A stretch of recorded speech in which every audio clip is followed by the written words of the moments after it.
les questions sur questions and answers au-dessous. Et puis, on arrête voilà, de mettre des chats sur la boîte de chat pour ne pas voilà, faire de l'interromption pour les présentateurs et pour les participants. Donc, merci pour vous.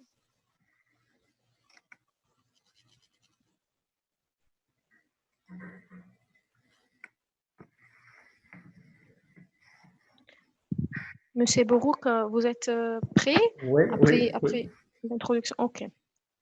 Je peux commencer. Bonjour tout le monde, merci de votre participation au webinaire d'aujourd'hui, qui est la partie 2 de la série Soutenir le développement de la recherche scientifique en Algérie.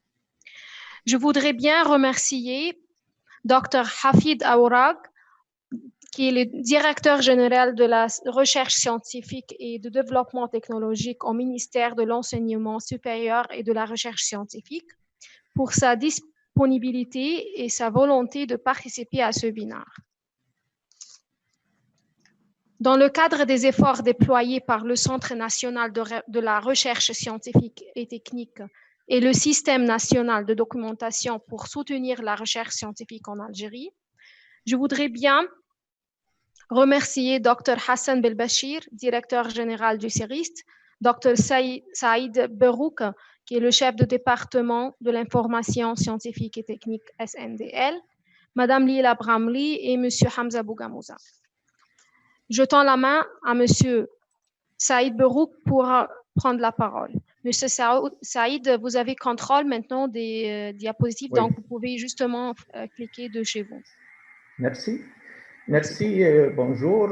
Salam alaikum, Ramadan Mubarak, kul aam antum al khair. D'abord, je commence par remercier Monsieur Aourag, professeur Aourag, pour sa présence, de nous avoir honoré pour sa présence importante, et je rappelle aussi son soutien indéfectible justement dans le cadre de la recherche, mais surtout, puisqu'on parle du SNDL, son soutien et son apport pour le développement de ces Cette conversation va être enregistrée. Donc, que ce soit sur le plan financier ou sur le plan de l'encouragement et du soutien. Donc, je le salue de manière distinguée. Je remercie aussi l'équipe d'Elsevier pour avoir donné l'occasion à nos utilisateurs d'avoir cette visio pour s'informer, aussi pour poser leurs questions et puis pour une meilleure utilisation des ressources électroniques.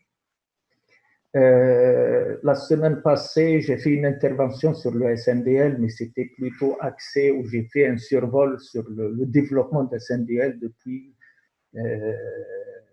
l'existence du CERIST, qui a une mission qui constitue l'une de ses missions principales, à savoir le développement du système national d'information scientifique et technique.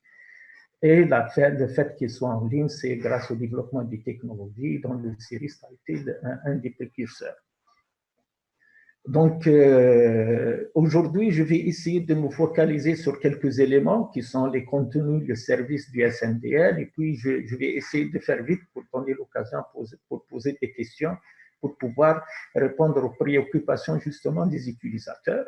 Et donc, mon intervention aujourd'hui s'intitule Système national de documentation en ligne SNDL des contenus et des services. Donc, je vais parler des contenus variés qui sont mis à votre disposition dans le cadre des SNDL par type. Et puis, je vais parler aussi des services qui sont mis à votre disposition pour faciliter l'accès et mieux exploiter ces contenus.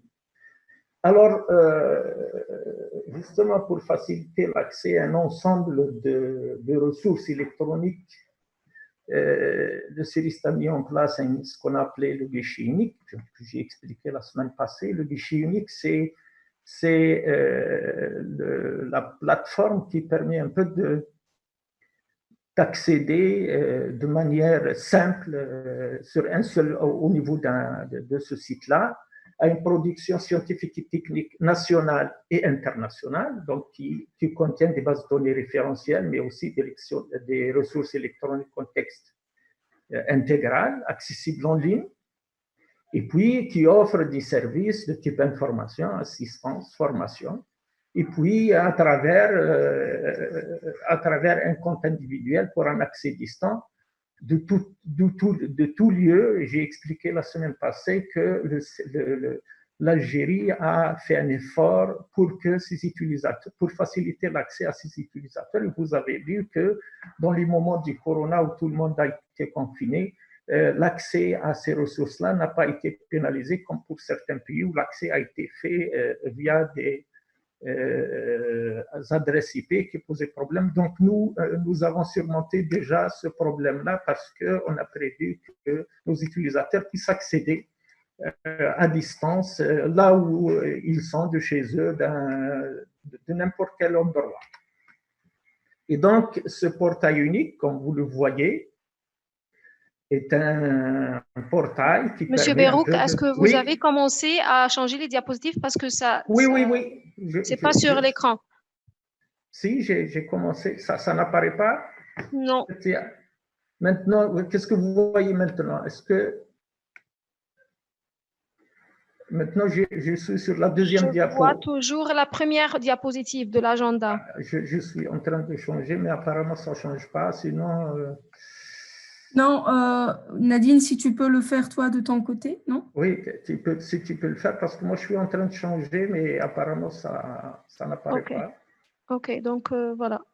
Donc je suis sur la diapo 3, guichet unique.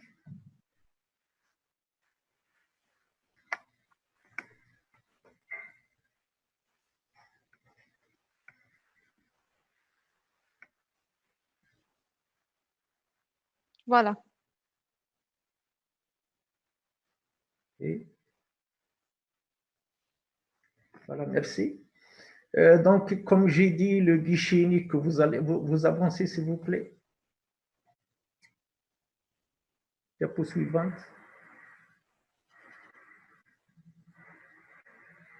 Voilà, c'est ce portail-là que ça qu'on appelait guichet unique.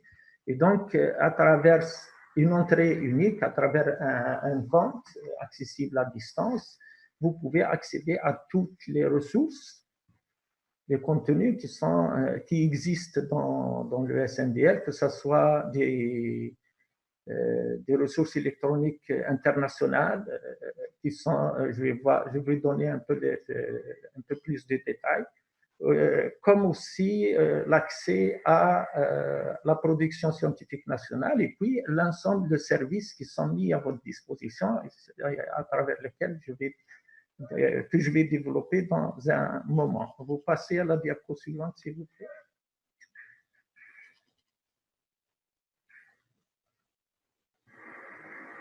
Alors, j'ai parlé donc de production scientifique internationale, de production scientifique nationale. Donc, c'est les deux grands groupes. Dans la production scientifique internationale, nous avons des bases de données qui sont classées dans le portail, dans le fichier unique, en 4 classes: les sciences et techniques, les sciences de la vie et de la terre, les sciences humaines et sociales, et puis les bases de données multidisciplinaires, et puis des bases de données spécialisées. Donc, je vais donner un peu plus de détails sur le contenu. Nous passons à la diapo suivante. Dans les bases de données étrangères, il y a 2 types de bases de données. Il y a les bases de données qui sont acquises à travers un abonnement, donc principalement la base de données Kern, qui est une base de données de revues, d'ouvrages de recherche en langue française, et spécialisée principalement dans les sciences sociales et humaines. C'est la base de données la plus importante qui existe en français dans ce domaine-là et qu'on a acquis au profit de nos utilisateurs. Il y a la base de données de chez Springer qui comprend un certain nombre de bases de données qui contiennent des revues scientifiques, des ouvrages, des bases de données de référence, des protocoles, des matériaux, et une base de données spécialisée en mathématiques. Et puis, une grande base de données que vous connaissez très bien que de chez l'éditeur Elsevier. Deux grandes bases de données, la base de données Sciences Directes, qui est pratiquement la plus grande base de données qui existe dans le système, et puis une base de données spécialisée en médecine, parce que c'est vrai qu'il y a des bases de données qui sont multidisciplinaires, qui contiennent toutes les disciplines, mais il y a quand même des bases de données sur lesquelles le SNDL a accès pour des raisons d'utilité et d'utilisation. Et puis deux bases de données spécialisées qui sont I2E et 3E, et puis la base de données ACM. I2E, c'est dans l'ingénierie, puis ACM dans l'informatique. On passe à la diapo suivante.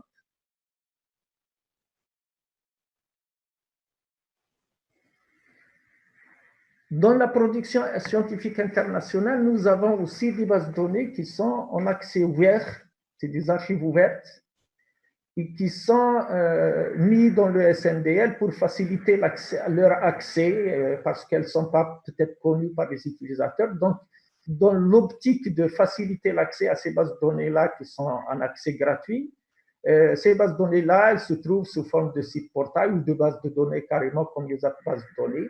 Nous faisons une veille sur le net, et puis chaque fois qu'on trouve une base de données importante ou un site portail important qui permet d'accéder à des ressources électroniques dans les différents domaines, on l'ajoute à cette rubrique-là, qui constitue une production internationale importante dans le domaine des sciences et techniques, en fait, sciences et techniques, sciences de la vie, de la terre, dans tous les domaines qu'on a cités plus haut. On passe à la diapo suivante. Donc là, il y a le volet production scientifique nationale. On a beaucoup travaillé sur la question des ressources nationales. Et vous voyez sur le site, nous avons particulièrement axé notre travail sur les revues nationales. Et là, la direction générale a fait un effort important pour amener tous les éditeurs dans les laboratoires de recherche à adhérer au projet de plateforme des revues nationales, qui est en fait une plateforme plus qu'une plateforme qui offre des ressources. C'est une plateforme qui permet de gérer, disons, le système d'édition électronique, et donc ça permet de faire des économies sur la question d'édition, qui permet aussi de faciliter la tâche aux éditeurs pour gérer le processus d'édition de l'appel à communication jusqu'à la validation et la production des numéros de revue. Et donc là, c'est tout un système qui permet de la gestion du processus d'édition des revues électroniques jusqu'à la mise à disposition, donc à la valorisation de cette production-là qui comprend aujourd'hui plus de 500 revues nationales qui sont éditées dans la plateforme et qui continuent à évoluer et qui actuellement en accès libre. Il y a aussi un deuxième fonds qui est très important sur lequel on a beaucoup travaillé aussi. C'est tout un système qui est mis en place en fait. C'est pas juste des thèses qui sont déposées et qui sont accessibles, mais c'est un système qui permet de gérer tout le processus de production de thèse, de l'inscription du sujet jusqu'à la production de la thèse et son accès. Donc ça aussi, c'est un système qui a beaucoup facilité l'inscription du sujet, le contrôle du conseil scientifique des sujets, et puis le dépôt de la thèse et son accès par vous, les utilisateurs, bien sûr. Ça a permis aussi de réduire un peu, pas totalement, mais en grande partie, la question du plagiat, parce qu'on s'est rendu compte quand on a lancé le projet qu'il y avait beaucoup de gens qui utilisaient des thèses qui sont déjà faites et qui reproduisaient en partie et des fois en totalité. Donc maintenant, il faut que les gens sachent que tout est visible. Et donc, s'il y a quelqu'un qui essaie de faire des plagiats, il risque d'être rattrapé et puis ça lui posera beaucoup de problèmes. Donc, nous avons travaillé sur cette question, nous avons mis un portail qui a permis de gérer tout le processus de l'inscription jusqu'à l'accès à la thèse en texte intégral. Et puis, nous travaillons toujours dans le contexte de la valorisation de la production nationale sur les publications pédagogiques universitaires. Et donc, nous avons mis une plateforme qui permet aussi de gérer et de mettre à disposition tout ce qui est produit par l'OPU, l'Office de publication universitaire. Malheureusement, les ouvrages qui sont publiés ne sont pas, même s'ils sont prêts à être exploités à travers la plateforme comme les autres bases de données, mais il y a un contrat à régler entre l'OPU et le ministère pour les droits, pour le paiement, etc. Parce que l'OPU, disons, a mis en place un budget pour le développement de la base. Le CERIST a travaillé sur la question de la plateforme, la numérisation et donc le traitement de ces ouvrages-là pour mettre en place une base de données. Elle est prête, j'espère que prochainement, elle sera mise à la disposition des enseignants et des étudiants, mais là aussi, là, c'est plutôt l'aspect pédagogique, mais pas l'aspect recherche. Et puis, nous travaillons aussi sur la question de valorisation des contenus des séminaires et des colloques nationaux. Donc, il y a une plateforme qui se met en place pour vous rendre accessibles toutes les publications dans le cadre des séminaires et les communications des séminaires et des colloques nationaux. Et puis, bien sûr, il y a les bases de données référentielles qui sont mises en place à travers les catalogues collectifs nationaux, parce que, comme j'ai dit, nous travaillons dans une logique systémique qui permet un peu de prendre en charge tous les aspects pour le développement de l'IST. Donc, vous avez des bases de données comme là on est sur on passe au diapo suivante. Là, vous avez la plateforme, je suppose que vous la connaissez, vous pouvez l'accéder directement à travers le site portail. Et donc, c'est toutes les revues. Ça sert les laboratoires pour éditer des revues en évitant le coût du papier, de l'édition papier, toutes les procédures compliquées.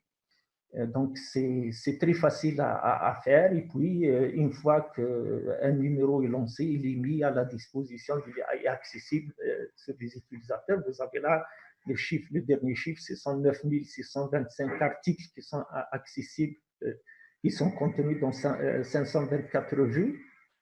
Il y a d'abord ce qui est actuel, et puis les laboratoires sont en train de numériser les anciens numéros qui ne sont pas entrés déjà dans le portail. Et donc, ça se développe rapidement et, alhamdoulilah, ça donne de très bons résultats. Donc, on passe à la diapo suivante. Là, c'est le portail des thèses, comme je l'ai signalé. Donc, vous avez le doctorant, quand il s'inscrit, on lui donne un compte. C'est l'université qui lui donne un compte, ce n'est pas le CERIST. Donc, on a décentralisé la mise à disposition du compte. Donc, il va au service post-graduation, il a un compte, il introduit son sujet. Et puis, le conseil scientifique a aussi un compte pour vérifier, valider le sujet, pour faire des remarques en ligne aussi au thésard. Et puis, une fois la thèse soutenue, elle est déposée par la bibliothèque qui a un compte aussi qui dépose en ligne la thèse. Et puis, tout est accessible en ligne. Donc, les services et aussi la ressource sont accessibles en ligne. On passe. Là, vous avez une base de données référentielle. Nous travaillons aussi parce que les bibliothèques jouent un rôle important, que ce soit pour l'aspect recherche ou l'aspect pédagogique. Et donc, nous avons essayé de mettre en place un portail collaboratif pour que les bibliothèques travaillent ensemble pour mettre en place, que ce soit les catalogues personnalisé de chaque bibliothèque, et puis le catalogue de toutes les bibliothèques qui sont là. Et puis, c'est un travail aussi collaboratif où tout se passe en ligne. Les bibliothèques peuvent collaborer ensemble pour mettre en place des notices de qualité. Et puis, chaque fois qu'il y a une notice qui est mise, elle peut être utilisée par les bibliothèques, soit pour signaler dans le catalogue collectif, soit pour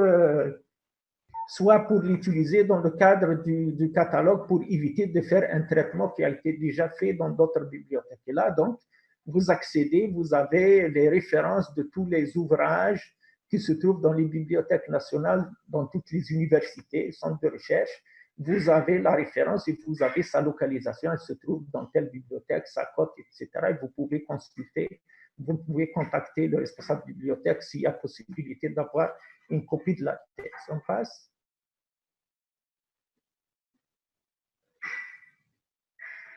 Alors, pour les services, maintenant, ça c'est pour les contenus, j'étais un peu général, donc j'attends les questions si vous avez des questions. Pour les services, alors, nous offrons un ensemble de services qui sont l'information et la communication. On communique beaucoup avec les utilisateurs, avec les éditeurs, avec les bibliothèques. On donne l'information sur les nouveautés, sur les formations, etc. Et puis, on fait une veille. J'ai parlé tout à l'heure des archives ouvertes. Il y a des personnes dans le département qui sont chargés de faire de la veille pour essayer de localiser toutes les bases de données ou les sites web qui offrent des ressources ou des services pour soutenir la recherche scientifique. Et donc, chaque fois qu'on trouve un site intéressant, on essaie de l'intégrer pour qu'il soit accessible directement via le site portal. Et puis, dans les services, nous faisons une assistance aux bibliothèques et aux utilisateurs, donc pour essayer d'aider les bibliothèques à se moderniser et à mettre en valeur ce qu'ils ont dans leur fonds, et puis aux utilisateurs à travers l'assistance, la réponse aux questions, l'ouverture des comptes.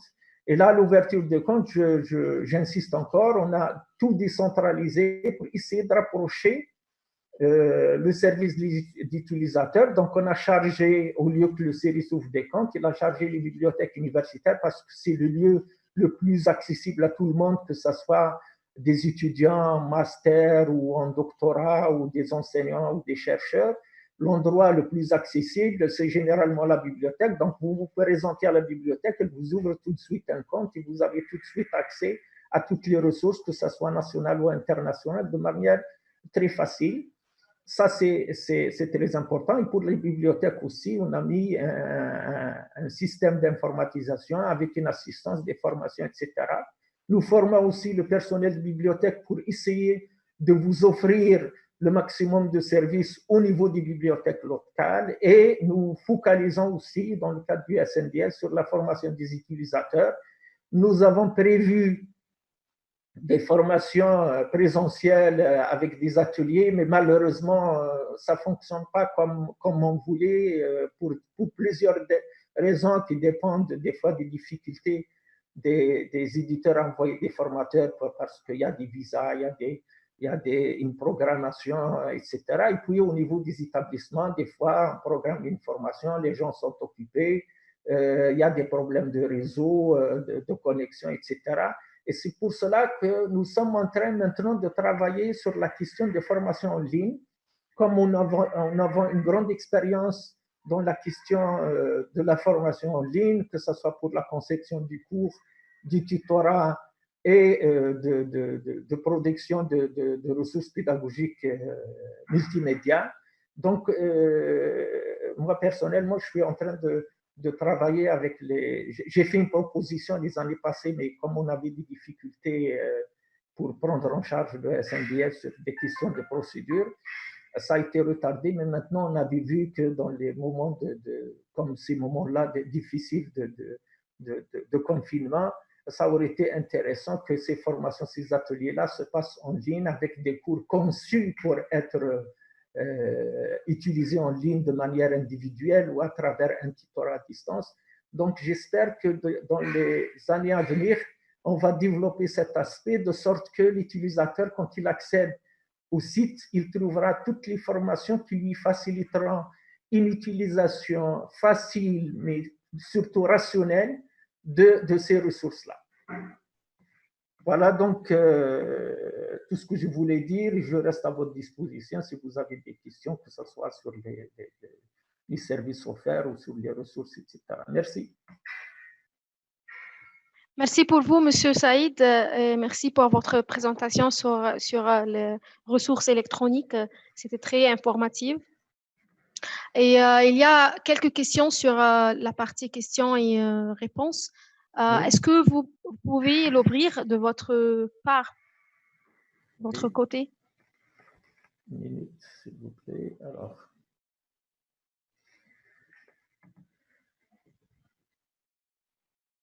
Alors, la première question, c'est sur les thèses.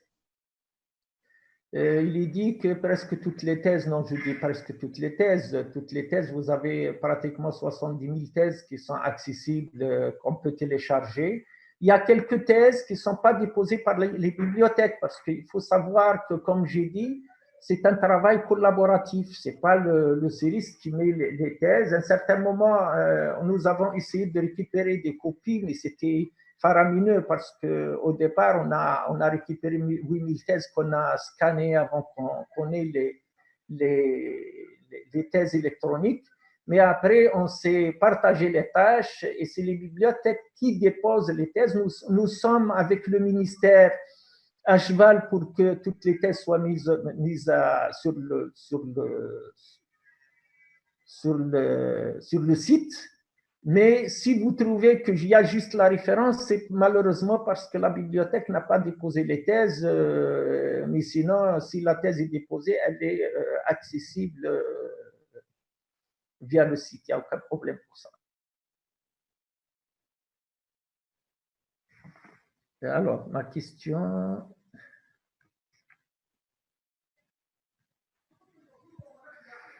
d'accès aux ouvrages numériques d'autres universités. Je vise particulièrement celle pour le manque de la documentation. Et vous savez, l'accès aux documents électroniques dans les autres universités, ce n'est pas possible parce qu'il y a un droit d'auteur. Ce qui est en accès libre, donc ce qui est en accès ouvert, on essaie de faire le nécessaire pour le mettre pour mettre les adresses des sites où il y a des ouvrages, où il y a de la documentation électronique accessible en ligne gratuitement. Nous essayons de faciliter la tâche en mettant les liens directement sur les sites pour information, pour donner l'accès à ces bases de données-là. Pour les comptes, il y a beaucoup de gens qui posent le problème d'ouverture de compte. Comme j'ai dit, le CERIS n'ouvre pas, en principe, le CERIS n'ouvre pas de compte. C'est les bibliothèques universitaires qui ouvrent les comptes. Mais nous avons, pour cette période de confinement, essayé de faciliter la tâche aux utilisateurs parce qu'on a remarqué qu'il y a beaucoup d'utilisateurs qui ont des comptes qu'ils n'ont jamais utilisés et qu'ils ont essayé d'utiliser durant les périodes de confinement, donc ils ont oublié leur identifiant ou leur mot de passe. Ça, c'est facile. On a essayé d'envoyer des messages. Il suffit d'écrire à partir de la page d'accueil du SNDL, d'écrire au CSNDL pour avoir réactivé son compte. Ou alors les gens qui n'ont pas de compte, nous avons besoin d'une justification parce qu'on ne peut pas ouvrir un compte à qui le demande. Il faut qu'il y ait une justification. La justification, c'est la carte professionnelle ou le certificat ou attestation d'inscription en master ou en doctorat, etc. Et donc, ou une attestation du travail pour l'enseignement pour reconnaître que c'est un utilisateur du secteur. On ne peut pas ouvrir comme ça. Donc, les gens qui ont envoyé des justifications, j'ai donné ordre à mes services pour qu'ils leur ouvrent automatiquement un compte et ça a été fait. Peut-être pour certains, il y a eu un petit problème de retard, mais je suis en train de suivre personnellement les ouvertures de compte avec les services. Les personnes travaillent aussi en ligne, donc des fois, ils ont des difficultés d'accès, mais ils vous ouvrent des comptes dès que vous envoyez une justification. Donc, il y a des questions qui concernent M. Aouaraï, je ne vais pas répondre.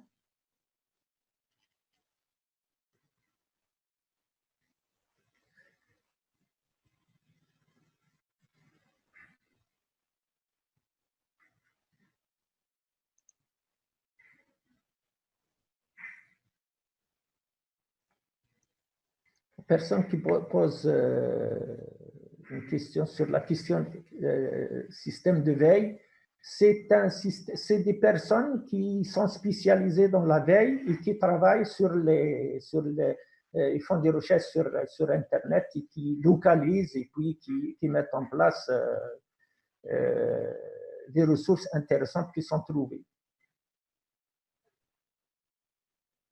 Je suis médecin, je voudrais savoir, vous êtes médecin, il faut essayer d'avoir un compte pour pouvoir accéder. C'est juste, vous envoyez un message avec une copie qui justifie que vous êtes de l'enseignement supérieur, on vous ouvrira un compte et on vous guidera pour l'accès aux ressources.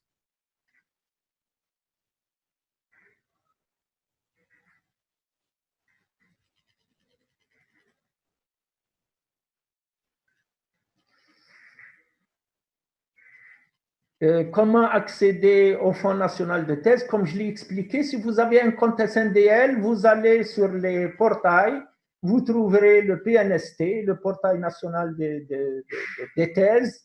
Vous accédez, vous avez un accès direct aux thèses. Donc, si vous avez un compte SNDL, vous pouvez accéder avec ce compte-là.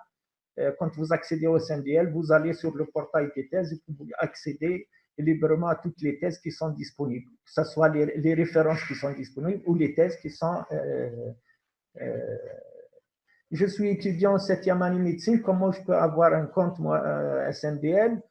Comme je l'ai dit, je l'ai expliqué, si vous êtes en médecine, vous vous adressez, que ce soit à la bibliothèque de la faculté ou la bibliothèque centrale de votre université, et vous avez normalement le droit à un compte.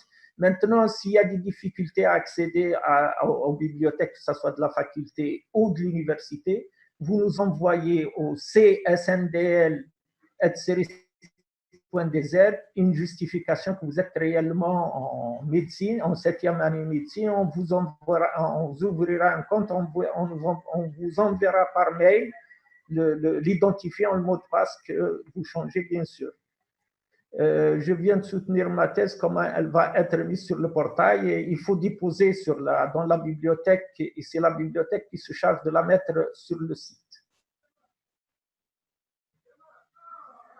L'évaluation de revue, c'est M. Aouara qui peut répondre.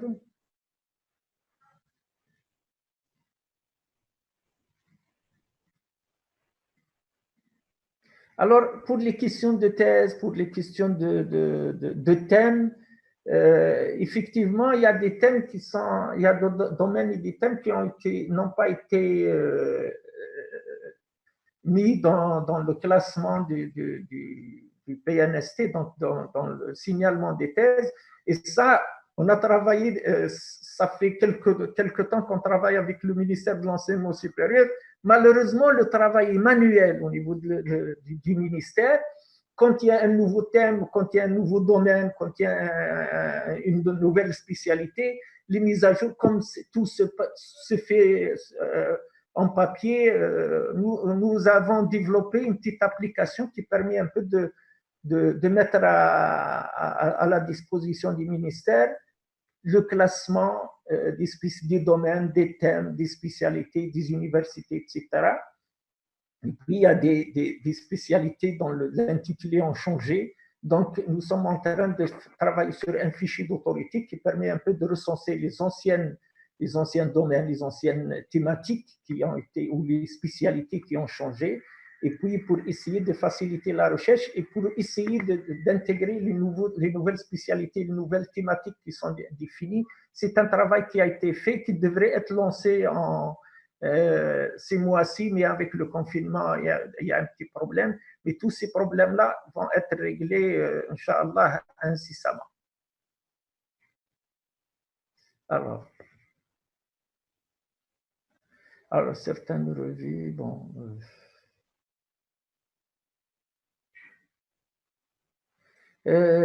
pourquoi on trouve sur le PNST des thèses qui ne portent pas un lien de téléchargement? Comme je l'ai dit, il n'y a pas de lien de téléchargement parce que la bibliothèque n'a pas déposé, la bibliothèque concernée dans laquelle a été déposée la thèse. Malheureusement, il y a deux situations en fait, pour être juste. Il y a des thèses qui ne sont pas numérisées. Et donc, ça a été signalé, comme la bibliothèque n'a pas les moyens de numériser, donc elle ne peut pas le mettre sur le portail. Et puis, il y a des bibliothèques qui n'ont pas déposé, même s'ils ont certaines thèses numérisées, elles ne sont pas encore déposées, mais nous avons fait le signalement. Le signalement existe. Bon, on essaie, comme j'ai dit, de travailler avec le ministère pour pousser les bibliothèques à déposer toutes les thèses qui sont disponibles, notamment ceux qui sont sous format électronique. Alors.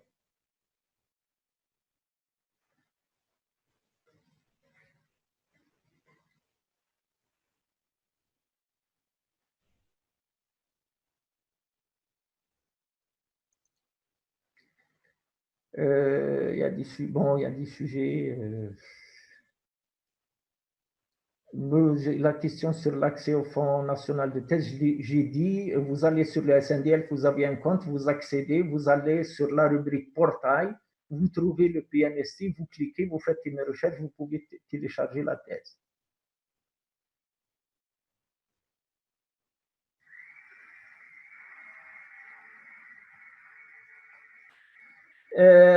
Les statuts des thèses vérifiées et signalées comme c'est mis dans le portail, c'est vérifié, ça veut dire qu'on a vérifié qu'il y a le signalement, mais ce n'est pas validé, c'est le conseil scientifique qui valide. Donc, il y a une vérification qui se fait sur le dépôt, mais puis la validation, c'est le conseil scientifique.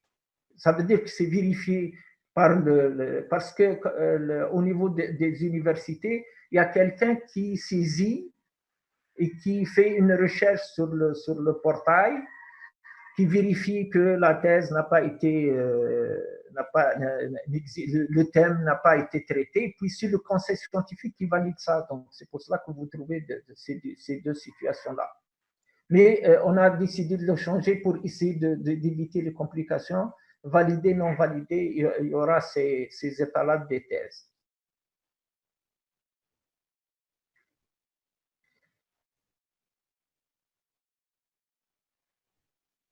Alors,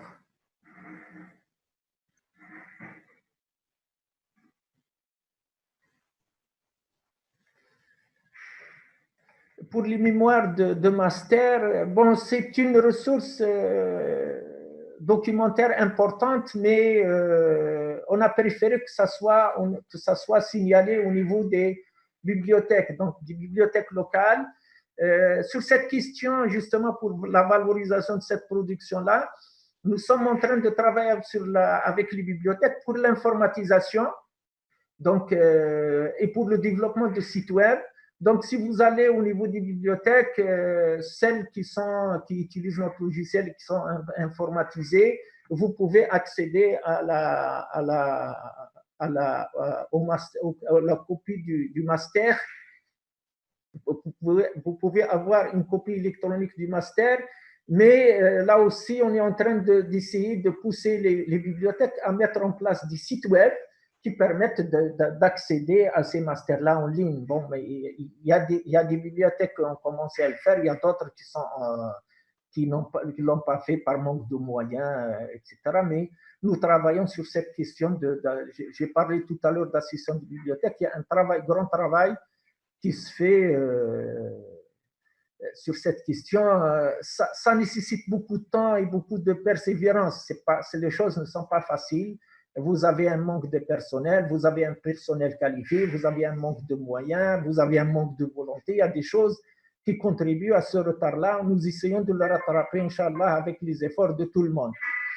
Pour les questions de plagiat pour les masters, les mémoires de master, oui, c'est vrai, il y a beaucoup de plagiat, mais pour le moment, en attendant que les bibliothèques se mettent, il y a un projet de développement d'un logiciel de plagiat qui est presque finalisé, mais je pense, moi, par l'expérience qu'on a fait sur le Fonds national de thèse, le meilleur moyen de combattre le plagiat, c'est de rendre visibles ces mémoires-là, parce que quand ils sont visibles, les gens ne peuvent pas se permettre de les plagier. Mais si elles ne sont pas visibles, bien sûr que les gens peuvent se permettre de les plagier. Pour les mémoires de magistère, ils sont aussi déposés au niveau des fonds des thèses. Si certains magistères ne sont pas déposés, c'est que les bibliothèques ne l'ont pas fait malheureusement.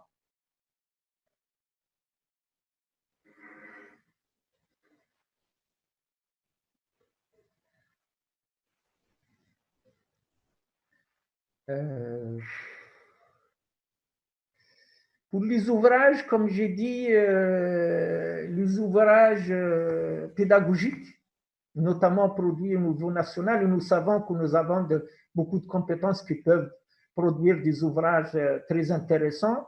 Il y a un travail qui se fait, il y a une plateforme qui est mise en place. Maintenant, il reste à finaliser la procédure pour les rendre accessibles aux utilisateurs. Donc, ça peut se faire. Bon, faut-il payer ou faut-il pas payer? Ça, c'est une question qui est en débat au niveau de la Commission nationale du SNDL. J'espère qu'on arrivera à trouver une solution, soit en payant l'OPI et en conséquence les auteurs, et puis soit en faisant payer les utilisateurs. Ça, c'est une procédure qui doit être mise en place par le ministère de l'Enseignement supérieur et de la Recherche scientifique.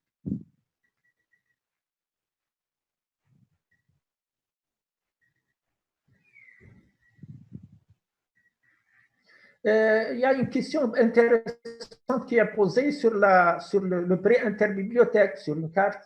Le prêt interbibliothèque, on y pense depuis les années 80. Hein. Le problème qui se pose, c'est les procédures. Comment faire parvenir, les procédures de faire parvenir une thèse d'une bibliothèque, d'une ville à une autre ou d'une université à l'autre, c'est pas du tout évident parce que certains pays utilisent la poste, ils ont des prix préférentiels des taxes préférentielles, mais nous, ça, vous savez, la Poste, vous envoyez une lettre d'un quartier à Alger, d'un autre quartier à Alger, ça met un mois. Alors, envoyer la thèse, ça peut mettre des mois, et puis on n'est pas sûr que ça arrive, et quand elle arrive, on n'est pas sûr que ça revienne. Et ça, c'est une question qui s'est posée depuis une trentaine d'années et à laquelle on n'arrive pas à trouver des solutions. Le problème, c'est qu'on peut mettre en place un système de prêt. Le système de prêt existe. La question est comment faire parvenir le document d'un endroit à un autre et puis comment avoir la garantie qu'il revienne. Et ça, c'est des questions sur lesquelles on a beaucoup travaillé, on a réfléchi, mais jusqu'à présent, on n'a pas trouvé, par rapport à notre organisation, par rapport à notre système, que ce soit au niveau de la Poste ou au niveau de comment faire circuler ces documents-là, c'est pas évident. C'est ça c'est ça le vrai problème qui se pose au niveau des prêts interbibliothèques. Maintenant, si on passe à la numérisation, bien sûr, il y a possibilité de faire parvenir des copies d'ouvrages dans le cadre des prêts interbibliothèques. Ça ne posera pas de problème sur le plan de droit d'auteur aussi. Je ne sais pas s'il y a encore du temps ou si je dois m'arrêter là. Oui, merci beaucoup, Monsieur Berouk. Je pense que voilà, on a eu beaucoup de questions et peut-être on aura beaucoup d'autres webinaires pour couvrir le reste des questions. Je vois que la plupart des questions sont autour de comment accéder. Donc, je pense que on peut, voilà, Monsieur Berouk, arranger ensemble. Je peux vous aider à avoir une vidéo démonstrative pour partager avec tout le monde pour avoir de l'information sur comment accéder, comment créer une requête pour avoir l'identifiant et le mot de passe.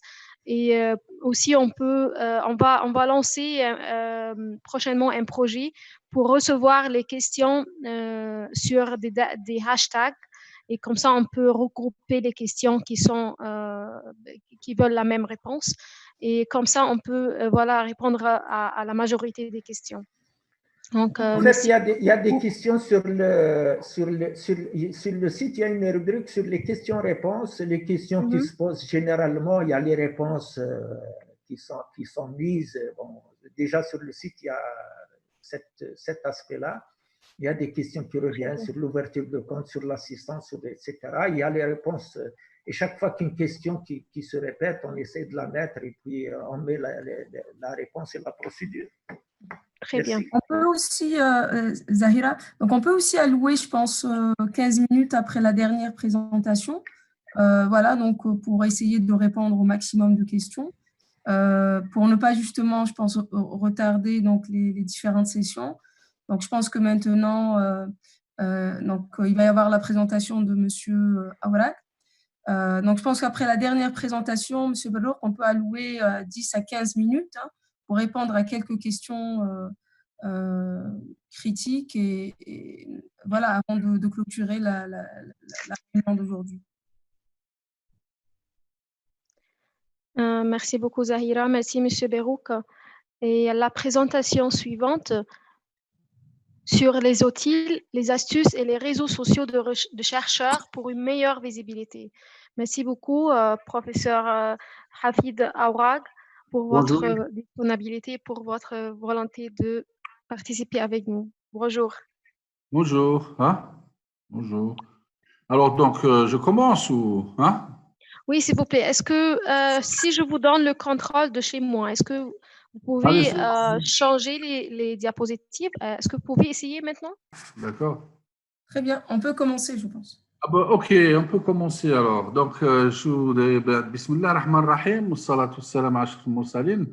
Donc, aujourd'hui, je voudrais partager avec ceux qui sont dans ce webinaire à propos de quelques outils, quelques astuces et aussi sur les réseaux sociaux de chercheurs. Parce qu'en fait, un chercheur, ce qui l'intéresse le plus, c'est sa visibilité sur la toile. Sa visibilité sur la toile, c'est-à-dire comment il peut être d'une notoriété scientifique et comment que tout ce qu'il fait, il peut le rendre visible et aussi comment il peut augmenter ses chances de succès en matière de publication universitaire.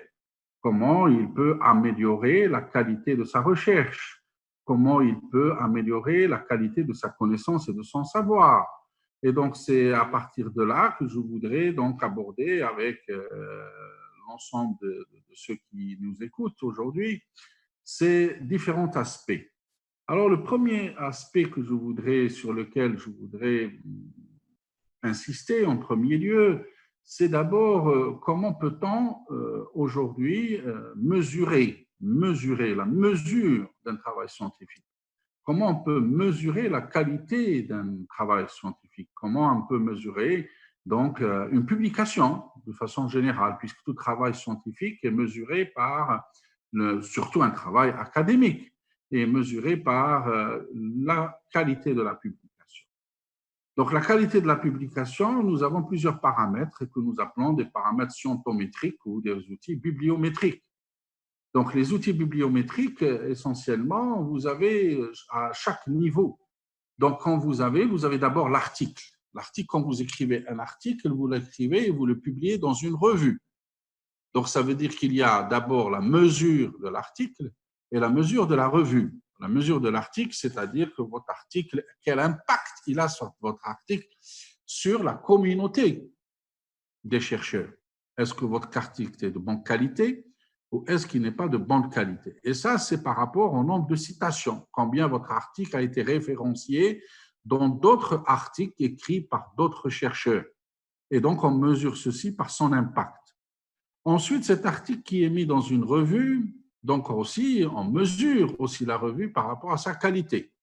Si une revue, elle est mentionnée plusieurs fois, ces articles qui sont écrits dans cette revue sont cités plusieurs fois, ça va augmenter son impact. Et donc, il y a l'impact de la revue. Et puis, vous avez celui qui a écrit l'article. Celui qui a écrit l'article, c'est-à-dire le chercheur lui-même. Comment je peux mesurer la valeur de ce chercheur? Et puis, ce chercheur fait partie d'un laboratoire de recherche. Donc, je dois aussi mesurer le laboratoire de recherche. Il fait partie d'une université. Je dois mesurer cette université pour donner le classement de ces universités. Et puis, vous avez la mesure dans un pays, c'est-à-dire quelle est la position de ce pays par rapport aux autres pays. Donc, on mesure aussi la qualité de la production d'un pays. Donc, vous voyez que les classements se font à différentes échelles. Et puis là, nous avons deux approches pour mesurer, deux modèles, je peux dire, pour faire la mesure. Vous avez droit à des modèles basés sur ce qu'on appelle la mesure de la citation. c'est-à-dire combien de fois le chercheur, l'article, la revue est cité. Et donc là, nous avons deux grandeurs qui sont mesurées généralement. L'une pour les revues, c'est l'impact facteur, et l'autre pour la qualité du chercheur, c'est l'indice H. Je reviendrai sur ce problème. Et puis, vous avez aussi des modèles qui sont basés sur la mesure de l'usage, c'est-à-dire l'usage de cette information. Et là, vous avez des logiciels que vous pouvez télécharger pour faire ceci, tels que Counter ou Mesure. Et donc là, maintenant, comment vous pouvez mesurer d'abord vos qualités en tant que chercheur? En tant que chercheur, pour mesurer votre qualité, vous avez ce que nous appelons, nous, c'est-à-dire des plateformes, telles que, par exemple, la plateforme de Scopus, la plateforme Scopus donc de Elsevier qui vous permet de faire ceci. Et bien, vous avez aussi d'autres plateformes qui sont gratuites, sur lesquelles vous pouvez vous mesurer dès le départ. C'est la plateforme qui est développée par MIT et qui s'appelle Publish or Perish. Donc, la plateforme Publish or Perish, vous pouvez télécharger cette plateforme de chez vous par Google, et donc vous l'installez et vous pouvez avoir votre mesure, c'est-à-dire comment vous pouvez vous mesurer. Donc, vous introduisez, j'ai mis ici, donc ça passe pas la diapo, si vous pouvez la passer si vous pouvez passer la prochaine diapo. Donc, vous avez, voilà, donc vous êtes sur la plateforme Publish and Perish. Vous introduisez votre nom, où il y a author name, d'accord? Et là, c'est un moteur de recherche qui va vous rechercher tout ce que vous avez produit dans votre vie. Tout ce qui a vos produits et qui a une valeur. Il y a une valeur. Parce que quand vous allez utiliser Google Scholar pour faire une recherche par rapport à ce que vous avez produit, Google Scholar ne mesure pas la valeur. Parce que, comme j'ai dit, la valeur se mesure par des index, par des indices. Donc, l'indice H ou l'indice G, ou par exemple ici, vous avez plusieurs indices dans le Publish and Perish. Et donc, vous pouvez voir tout ce que vous avez publié, le nombre de citations, sur quelle période, dans quelle revue. Et à la fin, on vous donne une valeur qui est l'indice H.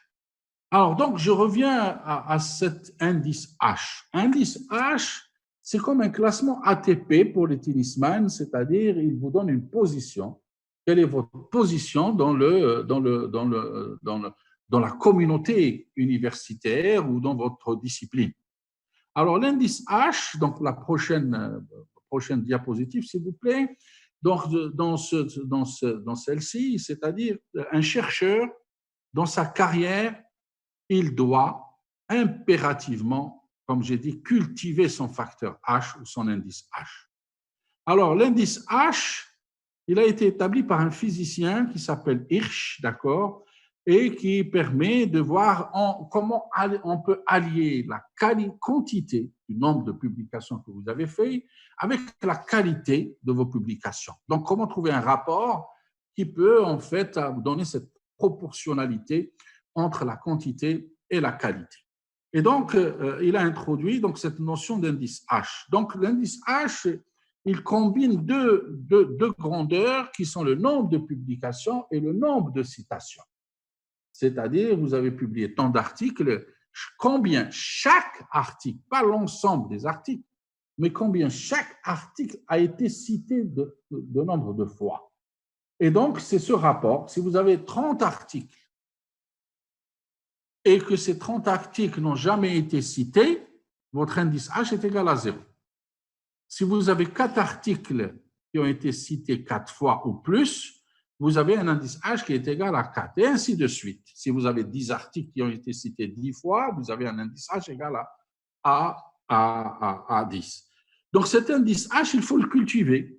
Il faut qu'il augmente durant votre carrière scientifique. Et donc, ça veut dire qu'il ne faut pas publier n'importe quoi, parce que si vous publiez n'importe quoi et qui n'ont jamais été cités, eh bien, vous n'allez pas progresser et vous n'allez pas augmenter votre indice H. Donc, il faut savoir bien publier. Il faut publier peu et bien pour que vous puissiez avoir un indice H élevé. Et cet indice H, on l'utilise aux États-Unis pour un peu classifier une personne. Vous pouvez vous dire, si j'ai un indice H de temps, qu'est-ce que ça va me permettre de faire? Et pour Hirsch, une valeur, par exemple, comprise et 10 et 12, vous permet d'avoir un poste de chercheur dans une institution de chercheurs. Si votre indice, vous pouvez devenir professeur si vous avez un indice H supérieur à 18. Si votre indice H est compris entre 15 et 20, vous pouvez être membre d'une académie. Et si vous avez à avoir un indice H qui est supérieur à 45, vous pouvez aller vers une académie et ceci. Voilà, donc prochaine diapositive. Donc là, c'est un moyen qui va vous permettre de ceci. Donc, pour améliorer votre indice H, impérativement, vous devez faire le choix dans quelle revue je dois publier. Donc, la qualité de la revue est essentielle. Et comme j'ai dit, la mesure de la qualité d'une revue se mesure par son impact. Quel est l'impact de cette revue dans la communauté universitaire? Et donc, ça veut dire que je dois faire une recherche dans un ensemble de revues qui sont, dans un bouquet de revues qui sont proposées dans ma discipline, faire le bon choix. C'est-à-dire, le bon choix, c'est-à-dire aller chercher dans ce que nous appelons le Journal Citation Report, qui chaque année ou chaque 2 ans, les éditeurs, d'accord, font en sorte de faire un rapport général qui classifie les revues. Comme je classe les chercheurs par l'indice H, là, je classe les revues par rapport à leur facteur, l'indice, leur facteur d'impact. Et donc, vous pouvez voir pour chaque revue quel est son impact facteur. Bon, vous pouvez avoir des indices facteurs qui vont jusqu'à 70, comme vous pouvez avoir des facteurs qui vont de 0,1, 0,2. Je ne dis pas qu'au départ, pour un jeune chercheur, d'aller publier dans une revue à fort impact. Il faut qu'il se fasse un nom, en premier lieu, pour qu'il puisse aller vers ceci. Donc, on propose d'aller dans une revue d'un facteur qui dépasse au moins 1, et puis par la suite, améliorer pour qu'il y ait plus ceci. Donc, voilà. Un des aspects les plus importants pour vous, c'est d'abord de faire le choix dans quelle revue vous devez publier votre article pour cultiver votre indice H et donc avoir le plus d'impact de votre travail de recherche. Alors, je passe à la prochaine publication, à la prochaine slide. Ceci m'amène à écrire une publication. Je veux publier, comment faire? Et là, je vous redirige vers un travail magnifique qui a été fait par le professeur Smaïn Balaska de l'Université d'Oran. Vous pouvez télécharger sa présentation, c'est-à-dire il vous guide comment écrire une publication et comment la mettre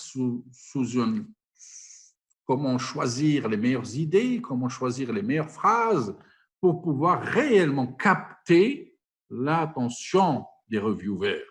Et ça, c'est très important, comment capter l'attention des reviewers.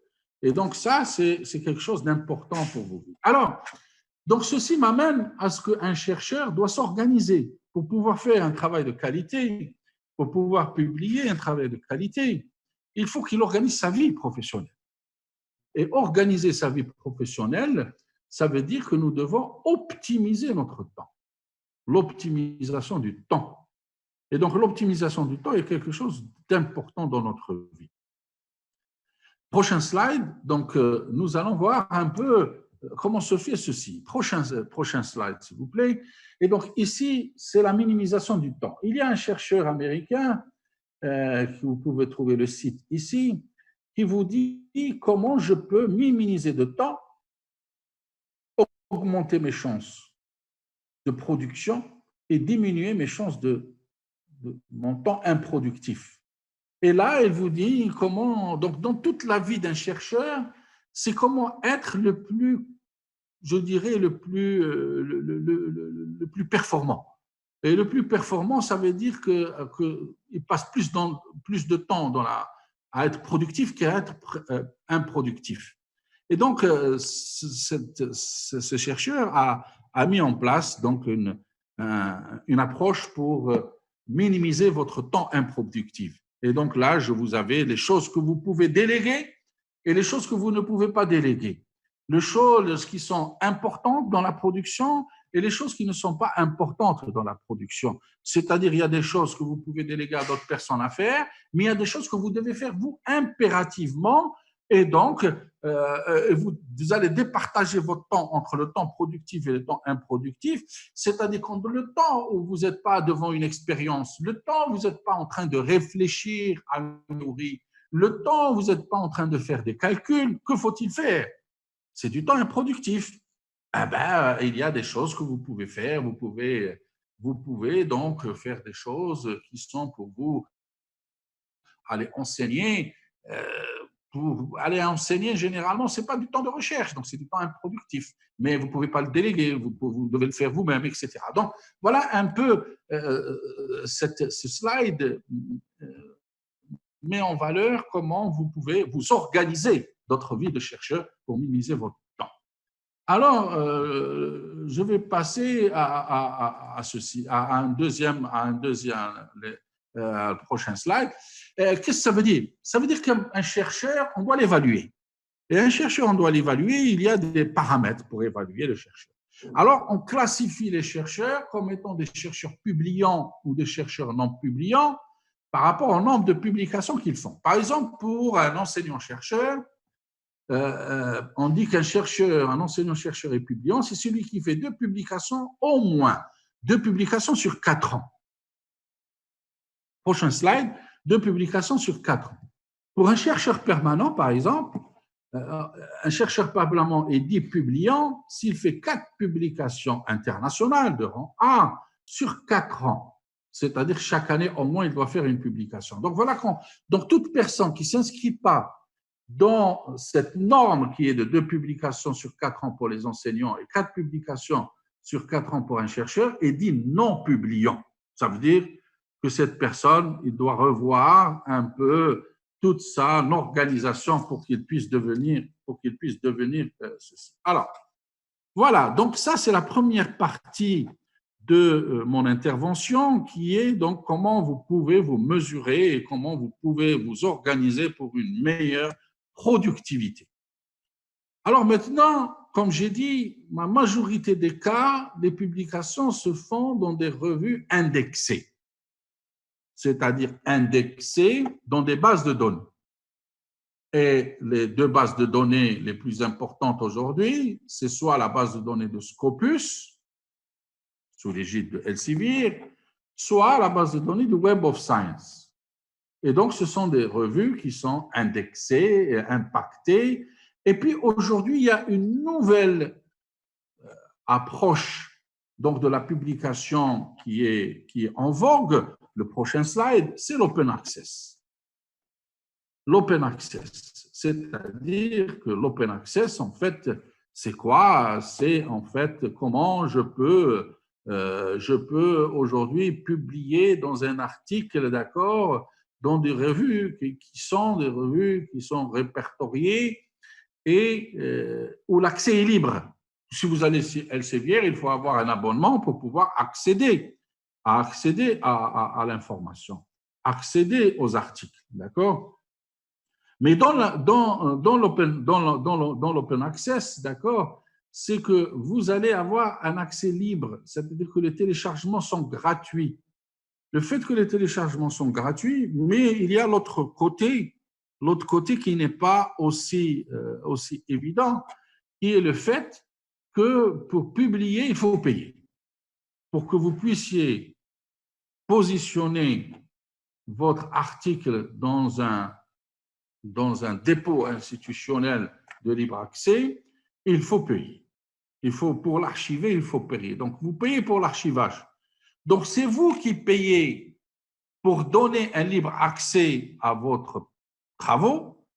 Et vous avez l'autre côté, c'est que vous publiez gratuitement, mais les gens doivent payer pour avoir accès à vos travaux. Donc, nous sommes dans un dilemme.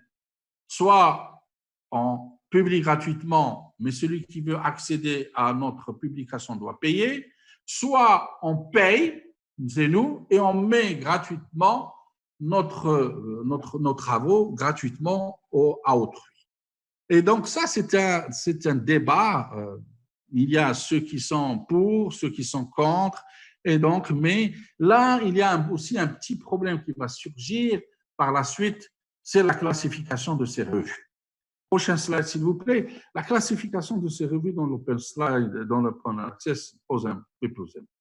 Alors, et vous pouvez avoir, si vous voulez avoir d'autres informations sur l'Open Access, d'accord, il existe plusieurs sites vous renseignant quantitativement sur le mouvement Open Access. Je vous donne ici les différents donc, sites où vous pouvez avoir plusieurs informations concernant ce Open Access.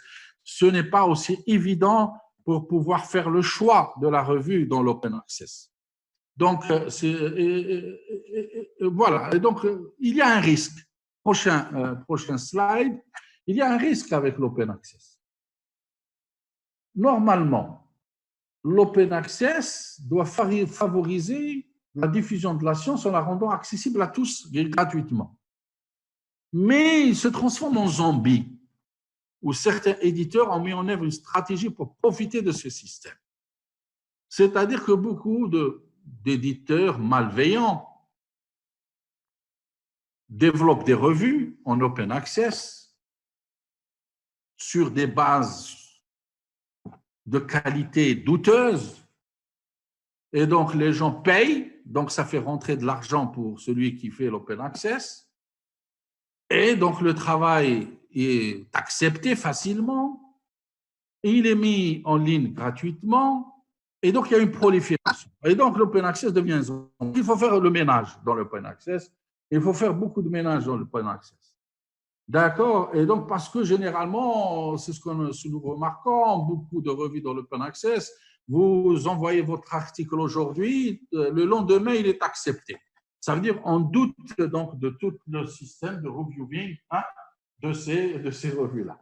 Et donc, il y a un souci. Alors, pour parer à cela, dans le prochain slide, pour parer à cela, on a introduit, Jeffrey Bill a introduit un système pour parer à ces zombies, pour mettre fin à toutes ces revues qui sont des revues prédatrices. On appelle des revues prédatrices parce qu'en fait, comment faire la différence entre une revue de qualité, même si elle est surtout dans l'open access, d'accord, c'est là où se pose le problème, d'accord, et une revue qui est prédatrice, qui ne vaut rien. C'est-à-dire que c'est comme un requin qui veut juste votre argent. Et donc, vous payez, et puis c'est un requin, il n'a pas de scrupules, il prend de l'argent, il s'en fout, d'accord, de votre qualité. Et donc, Jeffrey Bell a été l'initiateur de l'idée des revues prédatrices. Et il a conçu un blog, d'accord, qui s'appelle Scholarly Open Access, où il établit la liste des revues prédatrices. Il y a une mise à jour chaque année de ces revues. La direction générale, chaque année, établit la liste de ces revues prédatrices pour informer, alerter nos chercheurs de ne pas publier dans ces revues. Pour ne pas publier dans ces revues parce que c'est un véritable danger. D'accord ? Donc, il est nécessaire de mettre en garde nos chercheurs. Le prochain slide, s'il vous plaît. Donc, comment Jeffrey Bell, et quelles sont les techniques qu'utilise Jeffrey Bell pour définir une revue prédatrice? Il les regroupe 4 dimensions principales.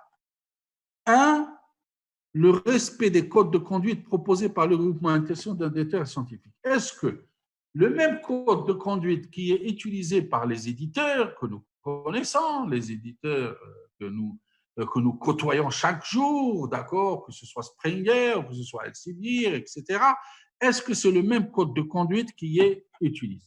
La deuxième, la compétence du comité éditorial et du comité scientifique. Est-ce que ce comité éditorial et cet éditeur en chef, est-ce qu'ils ont une autorité internationale? Est-ce qu'ils ont les compétences requises pour pouvoir gérer une revue?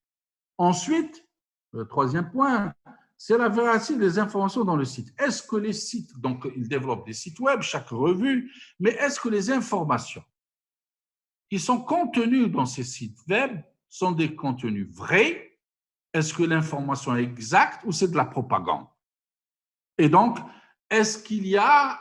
Et donc, Bell vérifie la capacité, donc il vérifie si réellement ils sont justes ou pas. Et puis, le dernier point, la nature et l'intégrité du processus d'évaluation par les pairs. Est-ce qu'il y a réellement une présence effective de reviewers qui réellement donc, commentent ces articles-là? Est-ce qu'ils sont de qualité, ces reviewers, du choix de ces reviewers, du processus de reviewing, etc. Donc, à la base de ces 4 points, Jeffrey Bell établit donc sa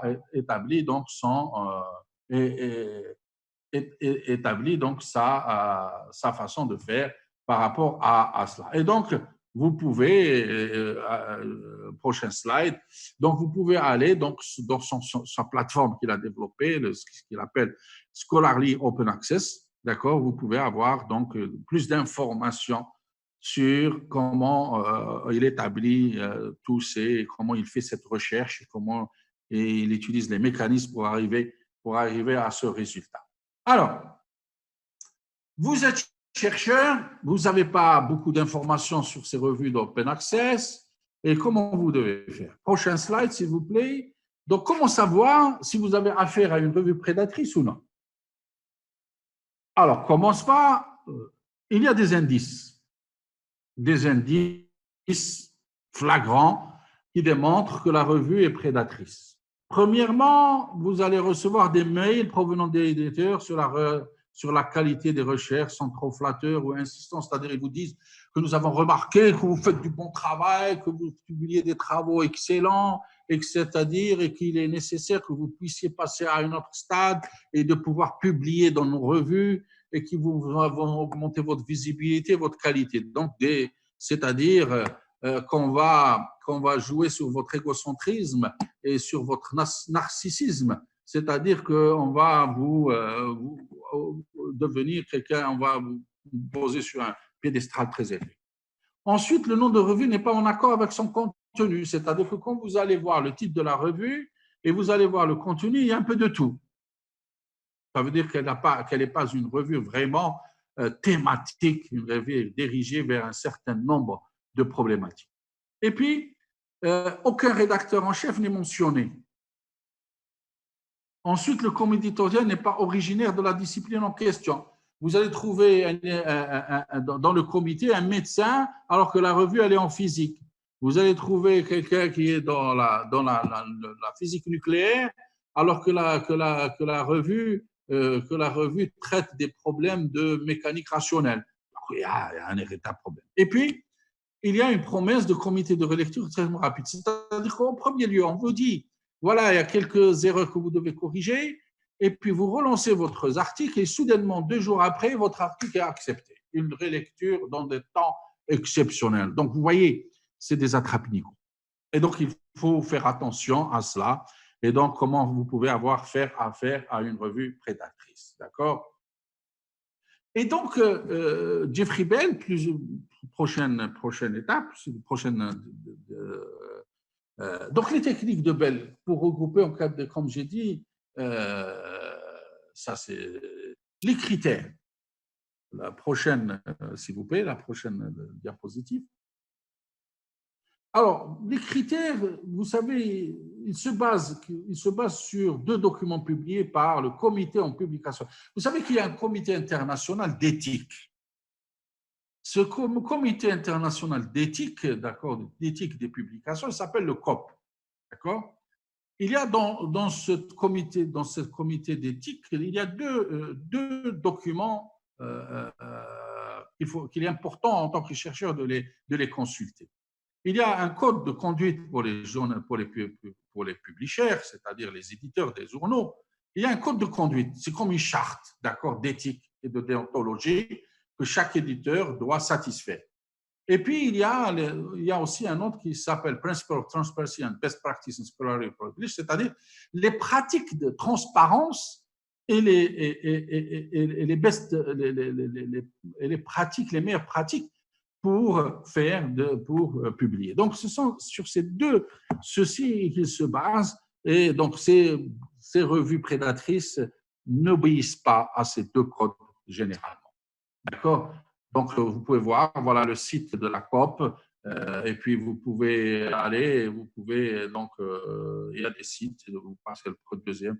Ça, c'est le truc. Et puis, vous pouvez aller sur ce site-là pour avoir aussi plus d'informations sur le site de cette université qui vous donne plus d'informations sur ces aspects-là.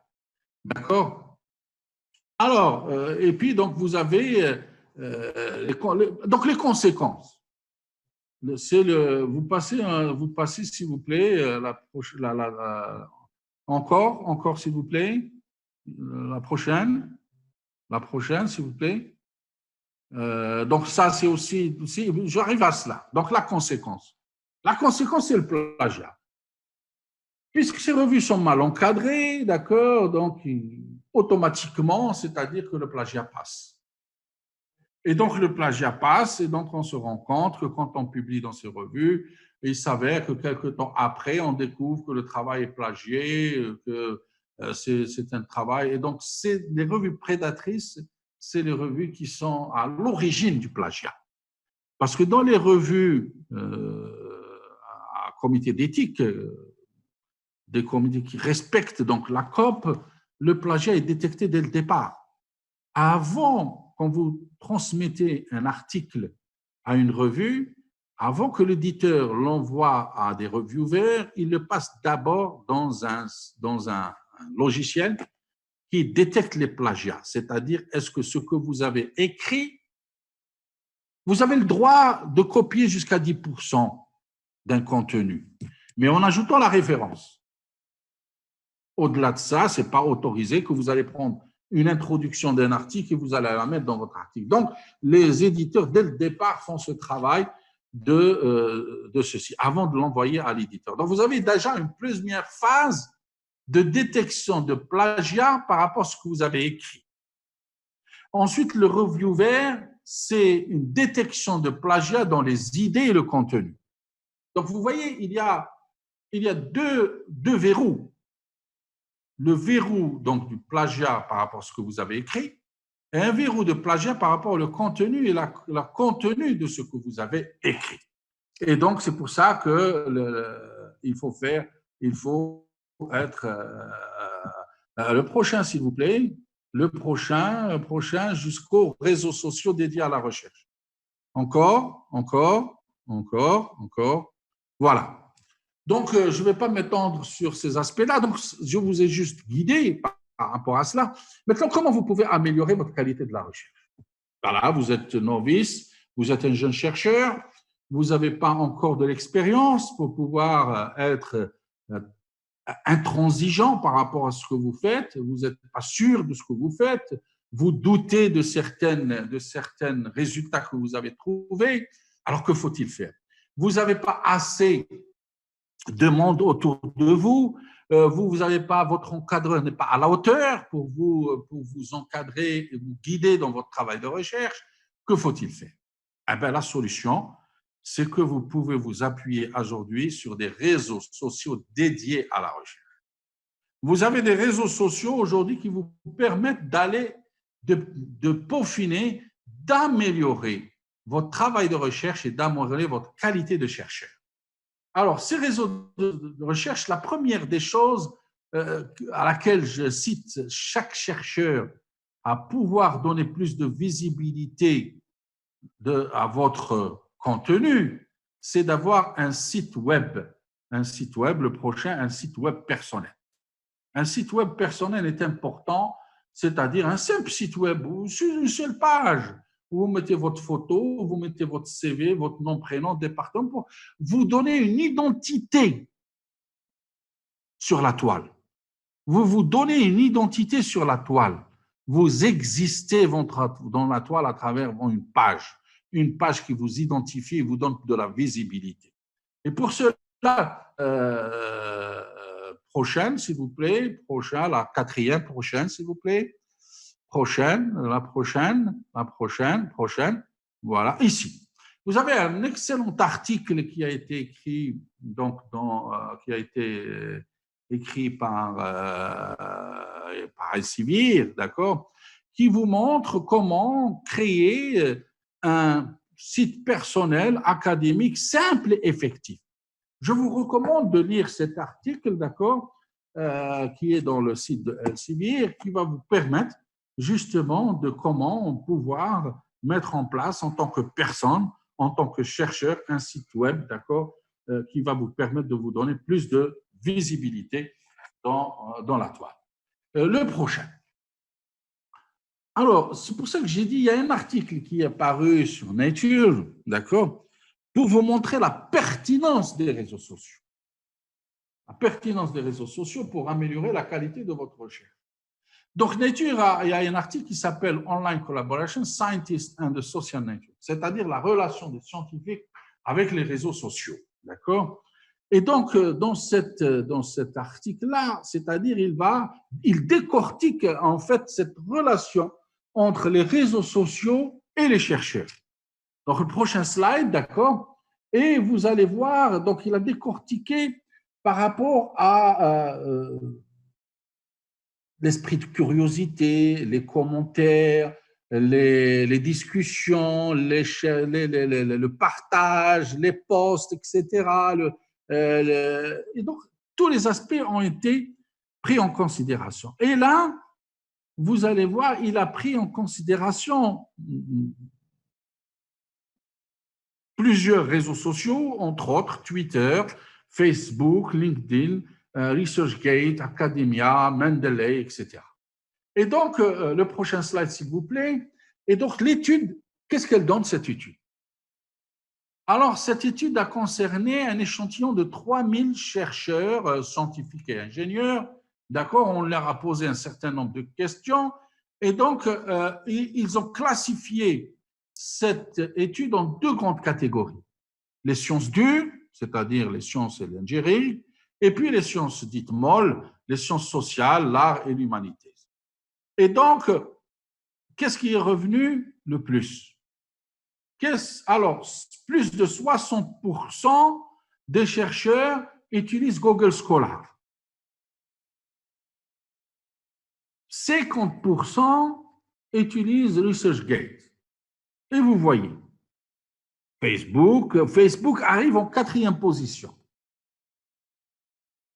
Mendeley, ORCID, Research ID, donc, etc., etc. Cette étude, elle n'est pas récente, hein, elle date de 2016-2017, donc je n'ai pas les dernières données concernant aujourd'hui. Et puis pour les sciences sociales, vous voyez, c'est toujours Google Scholar, mais en 2e position, c'est Facebook. Alors que dans les sciences et l'engineering, c'est ResearchGate qui apparaît comme étant un réseau social qui est le plus utilisé par les scientifiques dans les sciences dures. Et pour les sciences sociales, les chercheurs en sciences sociales utilisent plus Facebook pour communiquer entre eux et pour partager entre eux. Donc, cette étude est vraiment intéressante parce qu'elle démontre en fait la pertinence de chacun par rapport au prochain, s'il vous plaît. Alors, prochain, s'il vous plaît. Alors, qu'est-ce qu'ils vont nous apporter ces réseaux sociaux de recherche? C'est un espace de liberté d'expression. Mais la question qui se pose, mais quelle est la posture? Qu'est-ce que je dois avoir comme posture? Un espace de production, mais avec quel contenu, quel cadre réglementaire? Un espace de confrontation, mais avec qui? Un espace d'évaluation, mais selon quels critères? Un espace disciplinaire, mais sous quelle tutelle? Un espace numérique, mais avec quel outil? Et des espaces d'autres et des choses. Donc, ça veut dire que toutes ces choses-là, on doit tenir compte dans un réseau social de recherche. Donc, la qualité d'un réseau social de recherche se mesure par rapport à ces questions que je vous ai posées là. C'est-à-dire que tous ces aspects-là doivent être pris en considération pour dire que c'est un bon réseau de recherche qui me permet de progresser. Alors, qu'est-ce que ça veut dire? Ça veut dire qu'un réseau de recherche va me permettre de communiquer. J'ai une idée, je lance une idée. J'ai une publication, je la lance pour faire du peer reviewing, c'est-à-dire les gens vont la lire et ils vont la corriger. Ils vont me dire ça, c'est pas bien, ceci, ça a été déjà fait. ceci est déjà développé par un autre chercheur. Ils vont vous dire, voilà, d'autres voies. Ils vont vous dire, voilà, vous pouvez aller faire cet article qui traite de ce sujet-là. Donc, ils vont vous permettre d'améliorer énormément votre qualité de votre publication. Ensuite, vous allez partager vos projets, vos idées. Et donc, ils vont vous apporter aussi du temps, ils vont vous apporter aussi un plus pour pouvoir faire ceci. Alors, le prochain, s'il vous plaît. Et puis, vous avez les scientifiques, le prochain, s'il vous plaît. Il y a aussi un aspect aussi important à côté des réseaux. Le prochain, s'il vous plaît, il va vous porter aussi sur le blogging. Beaucoup de chercheurs aussi, vous l'avez constaté, pour partager la connaissance, pour partager le savoir, pour développer de la connaissance, pour développer du savoir, ils créent des blogs, d'accord? Et une enquête a été faite aux États-Unis, le prochain, d'accord? Prochain slide, s'il vous plaît, qu'aux États-Unis, 35% des chercheurs sont des blogueurs. C'est extraordinaire, c'est énorme. 35% des chercheurs aux États-Unis ont leur propre blog, d'accord, où ils développent leurs propres idées et ils confrontent leurs idées avec les idées des autres. Et ça, c'est important. Prochain slide, s'il vous plaît. Alors donc, si vous voulez faire du marketing de soi, en fait, un réseau social, c'est aussi un marketing de soi, d'accord, à travers Twitter, LinkedIn, vidéo. Donc, c'est de la socialisation plus de la valorisation égale un réseau égocentrique. Le prochain slide, s'il vous plaît. Alors, quels sont les réseaux sociaux de recherche qui existent aujourd'hui? Je vous ai donné quelques-uns comme échantillon académique ou pédagogique. Vous avez d'abord le Social Science Space, SAGE. Ensuite, vous avez le Nature Network. Vous avez le réseau de recherche de Network. Le Biomed Expert, celui-ci est géré par Elsevier. L'Unify, le Science Stage, LabRops, Atmosphere, et Pernicutis, ResearchGate, Academia. Vous voyez que celui qui a le plus grand nombre d'adhérents en 2008, des références 2008 que j'ai, c'est ResearchGate avec 1,2 million d'adhérents. Je pense qu'aujourd'hui, les chiffres sont encore plus pertinents. Donc, c'est pour ça que pour moi, le meilleur réseau de recherche aujourd'hui qui peut vous rendre, qui est utile et qui peut vous rendre utile, prochain slide s'il vous plaît, c'est ResearchGate. ResearchGate est un réseau, d'autant pour moi, il m'a permis d'évoluer avec une grande pertinence. Il m'a permis d'avoir beaucoup plus de contacts. Il m'a permis de partager beaucoup d'idées. Il m'a permis d'améliorer mes idées et je vous conseille d'être dans ResearchGate. C'est quelque chose qui est important pour pouvoir avoir ce que nous appelons. Et donc, vous pouvez gérer vos publications, vous pouvez partager vos publications et vous pouvez faire du peer reviewing. Donc, vos amis peuvent vous corriger. Vous allez créer un réseau d'amis. Un réseau d'amis comme dans Facebook, vous allez avoir un réseau d'amis dans votre discipline de recherche. C'est extraordinaire. C'est-à-dire que vous allez avoir une communauté propre à vous dans votre domaine. Et la communauté propre à vous dans votre domaine va vous permettre d'évoluer longuement. Alors, prochain, vous avez l'Academia, qui est aussi un bon site. Vous avez le Citable. Et vous avez, par exemple, le prochain, s'il vous plaît, un réseau social dédié essentiellement pour les sciences sociales, qui s'appelle Social Science Space, d'accord, qui est dédié juste pour les sciences cognitives et les sciences sociales et humaines. Donc, les sciences sociales et humaines ont aussi leur propre site pour pouvoir se développer. Voilà. Je passe à mes dernières interventions. Alors, quels sont les outils indispensables pour améliorer, pour vous faciliter la tâche? Vous voulez écrire une publication?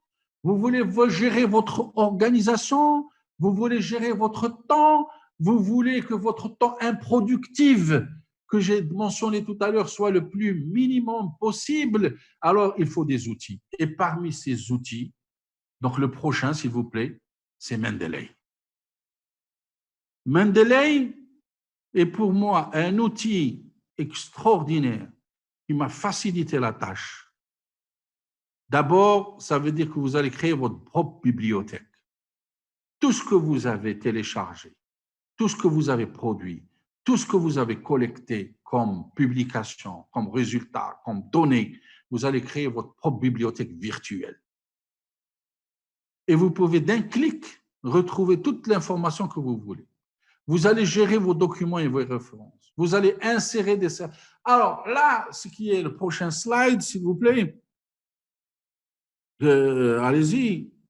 Alors, vous voyez que ce Mendeley est soutenu par les plus grandes universités dans le monde. Chaque étudiant qui s'inscrit dans une thèse dans ces universités doit obligatoirement avoir son compte Mendeley. Donc, Mendeley, c'est un logiciel que vous pouvez télécharger gratuitement. Vous créez votre compte et vous allez créer votre compte. Le prochain, s'il vous plaît, slide, d'accord? Et vous voyez, vous avez votre bibliothèque et vous allez vous gérer tous vos articles très simplement par un clic, etc. Le prochain slide, s'il vous plaît, et je termine avec ceci. Le prochain, s'il vous plaît, le prochain, d'accord? Alors, voilà. Alors, je vais terminer ici. Ça veut dire que ce Mendeley, ce qui est extraordinaire avec le Mendeley, et le Mendeley, vous savez, il est couplé avec Elsevier. Si vous avez un identifiant chez Elsevier, vous pouvez utiliser le même identifiant chez Mendeley, et avec ce même identifiant, vous pouvez surfer. Si vous êtes dans le SNDL, vous pouvez surfer et rechercher à travers votre Mendeley qui vous permet de faire de la recherche, chercher les articles qui vous intéressent. Il y a cette interface et ce pont entre les deux. Et puis, ce qui est extraordinaire, c'est qu'avec Mendeley, vous pouvez, quand vous allez écrire une publication, vous n'allez pas vous soucier des références, qui est la partie la plus ennuyante quand on écrit une publication pour la reprendre, pour qu'à la fin, vous puissiez faire les références. Là, il le fait automatiquement pour vous. Et peut-être qu'un jour, avec Elsevier, nous organiserons une session d'utilisation de Mendeley et comment utiliser Mendeley et comment former nos chercheurs sur Mendeley. Je vous remercie et j'attends vos questions. Merci beaucoup, Dr. Hafid Aourag, pour votre présentation qui est vraiment pédagogique et très bénéfique pour tous les participants. Et si vous arrivez à voir la partie questions et questions and answers, vous pouvez l'ouvrir. Mais vous pouvez commencer par les questions à la fin, puisque les questions en avant sont par rapport à la présentation de M. Béraud. On m'a posé comment avoir accès à Scopus. Alors, Scopus, donc, nous avons projeté que pour l'abonnement 2020, nous ayons un abonnement à Scopus pour que tous les chercheurs puissent accéder à Scopus pour avoir donc évalué, pour s'évaluer, s'auto-évaluer, évaluer d'autres. Et donc, nous attendons la prochaine réunion pour pouvoir statuer sur les nouveaux abonnements et surtout sur Scopus. Et il y a d'autres qui me posent la question. Moi, j'ai publié dans une revue B, vous nous avez donné un avis favorable, mais le conseil scientifique refuse. Ça, c'est pas de notre... Nous faisons de la catégorisation pour la reconnaissance mais nous interférons pas avec les universités pour qu'ils puissent pouvoir dire le conseil scientifique est souverain. Alors, d'autres disent pourquoi il n'y a pas des ouvrages et des magazines. Donc, nous avons projeté aussi que pour 2020, pour la prochaine session, nous puissions aussi ouvrir notre SNDL à tous les magazines de vulgarisation scientifique. Le Web of Science aussi, nous sommes en train de discuter sur un éventuel abonnement à Web of Science, mais ce n'est pas aussi évident vu la cherté de cette base de données. Alors, pour aussi, est-ce qu'il y a un site pour voir tous les séminaires et les conférences qui se déroulent? Je dis oui, il y a un portail qui existe au niveau du site de la Direction générale où vous avez les informations sur toutes les conférences et les séminaires qui se déroulent, sur le pays. Alors, ils disent donc une formation sur Mendeley, eh bien, j'espère. Nous avons fait, la Direction générale de la recherche a organisé plusieurs sessions de formation sur Mendeley et j'espère que nous allons continuer à faire d'autres présentations, d'autres formations pour ceci. Alors, il me dit, est-ce qu'il prend en charge le latex, le Mendeley? Non, malheureusement, pour le moment, je ne sais pas s'il y a une version, je pense qu'il y a une version Unix qui pourra peut-être prendre le latex, mais tout ce que je sais, c'est que aujourd'hui, le Mendeley est plutôt relié avec le Word. Donc, je préfère le Mendeley que le EndNote. Le EndNote est plus lourd à gérer que le Mendeley. Le Mendeley est vraiment plus flexible dans son utilisation. J'ai eu à utiliser EndNote et j'ai eu à utiliser le Mendeley. J'ai trouvé que le Mendeley est plus flexible dans son utilisation. Dans ceci, donc, alors je vais sur les autres questions. Alors, pourquoi l'Algérie n'utilise pas l'indice H pour le recrutement? Bon, écoutez, ça, ce n'est pas de mon ressort. Moi, je m'occupe de la recherche, je ne m'occupe pas je m'occupe pas du recrutement. Donc, mais il va arriver le jour où c'est la qualité qui prédomine sur la quantité. Il va arriver le jour où, effectivement, on va classer chacun qui va venir faire pour le recrutement, on va les classer par leur indice H. Et à ce moment-là, je pense qu'on pourra faire ceci. Alors, je suis doctorante, chercheur, il n'y a pas une implication.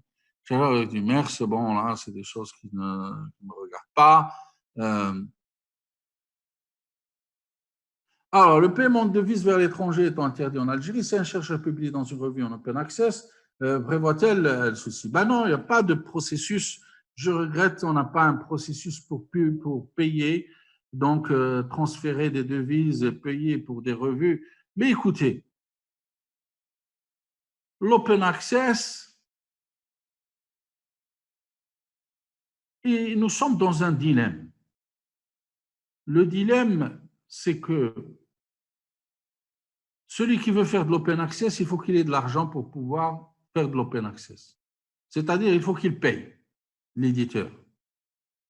Et de l'autre côté, vous avez aussi cette notion de, si vous publiez dans une revue, dans un article, dans une revue normalement répertoriée, classique, vous devez payer pour accéder à cette information. C'est pour ça que j'ai dit le meilleur moyen, c'est un réseau social de recherche.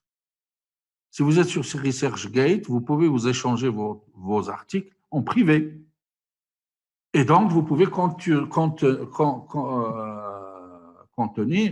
ce problème, d'accord, d'accès à l'information. Que vous soyez dans l'open access ou que vous soyez dans les bases de données, vous devez payer dans tous les cas.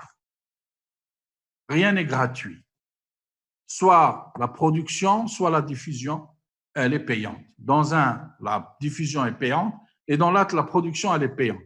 Donc, moi, ceux qui veulent aller directement dans l'open access, d'abord, il faut faire attention. Vous faire attention, d'accord, sur la qualité de la revue, et ça, c'est pas pour ça.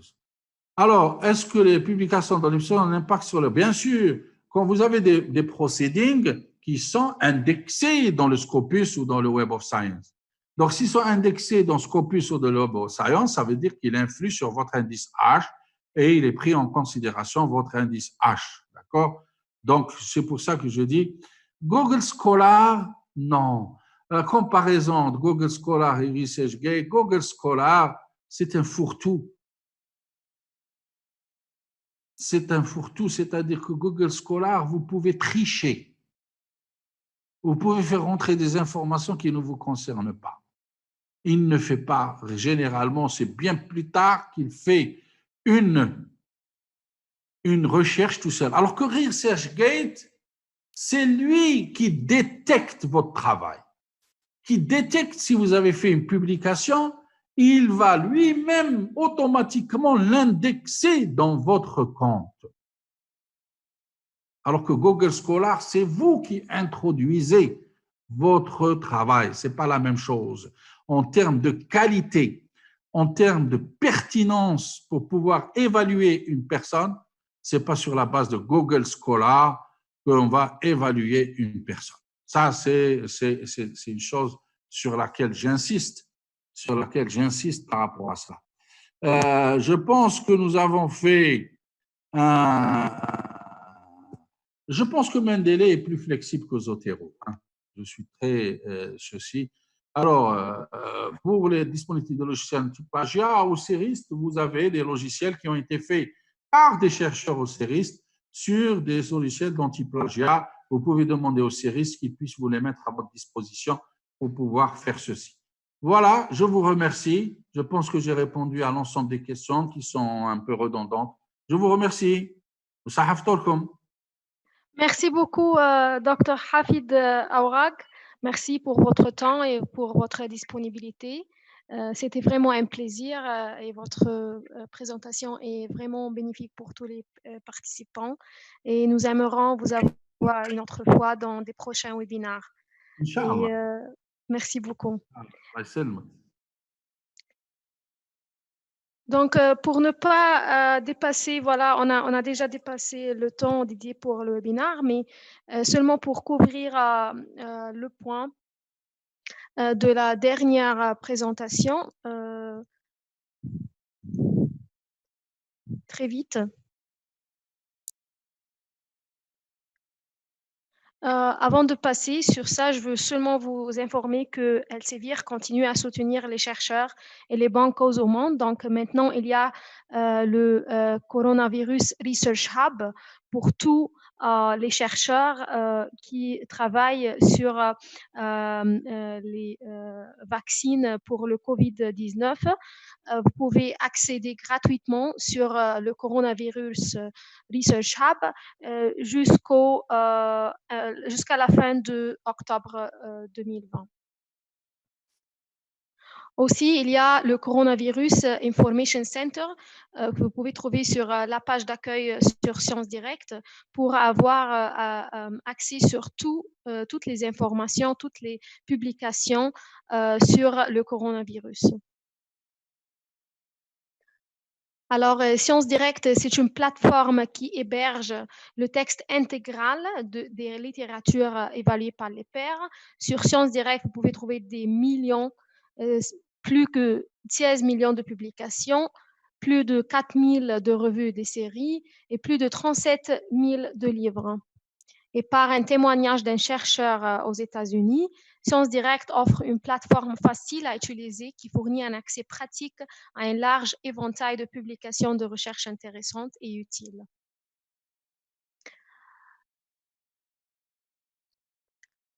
Elsevier a une part des articles de 18% à l'échelle mondiale qui reçoit 26% comme part de citation aussi à l'échelle mondiale, ce qui signifie vraiment la qualité de publication des articles dans les revues d'Elsevier qui attire de l'attention ainsi que des citations, une part de citation la plus grande parmi les autres éditeurs.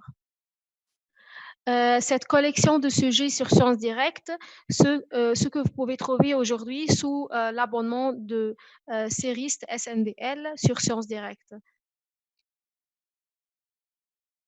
Vous avez aujourd'hui les pages thématiques, des millions de pages thématiques que vous pouvez trouver sur sciencesdirect.com/topics pour avoir les pages pour les utilisateurs à visiter, pour avoir voilà, des deuxièmes pages plus visitées de Sciences Direct comme celles sur l'écran.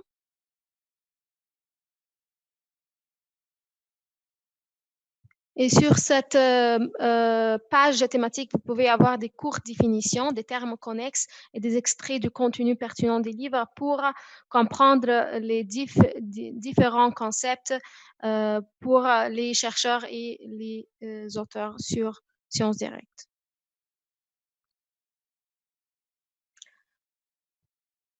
Vous pouvez aussi avoir les données, les images et les autres visuels plus faciles à découvrir et à évaluer sur le lecteur en ligne. Pour avoir ce lecteur en ligne, vous devez avoir un compte sur Sciences Direct après avoir accédé Sciences Direct à travers du site SNDL. Aujourd'hui, vous pouvez avoir aussi des graphiques interactifs, des cartes Google Maps, des modèles 3D et des microscopes virtuels.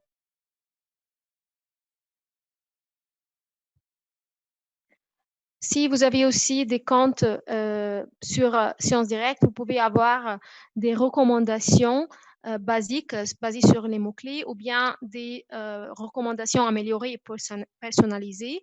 Et ça dépend sur votre fréquence de visite sur Sciences Direct. Le plus vous êtes connecté sur Sciences Direct, le plus les recommandations seront personnalisées.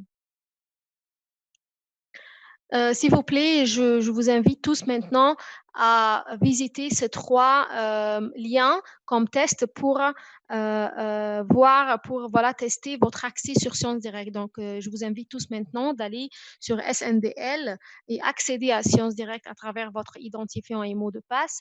Et puis, essayez d'ouvrir ces 3 liens. Donc, le premier, NEC, le deuxième NEC 2, le troisième NEC 3 pour pouvoir tester si vous avez accès. Donc, si vous avez accès à ces articles, à ces 3 articles, vous devez avoir le texte intégral sur votre écran et vous aussi auriez le pouvoir de télécharger le PDF de ces articles. Si vous n'avez pas accès, c'est que vous n'avez pas eu l'accès à travers SNDL. Donc, je vous prie de bien vouloir envoyer un email à csndl@ceriste.dz. csndl@ceriste.dz. Mettez-moi sur le chat, s'il vous plaît, si vous arrivez à accéder à ces 3 liens. Si vous avez le pouvoir de télécharger les PDF de ces 3 articles, c'est que vous avez accès sur Sciences Direct. Sinon, vous devez consulter cet email csndl@ceriste.dz. csndl@ceriste.dz pour avoir l'accès, pour avoir l'identifiant et le mot de passe pour avoir accès à travers votre email institutionnel. Donc, je passe très vite sur le site de Sciences Direct pour vous donner l'idée sur comment avoir l'accès sur les revues et les livres que vous pouvez accéder à travers l'abonnement de votre consortium de Ceriste SNDL sur Sciences Direct.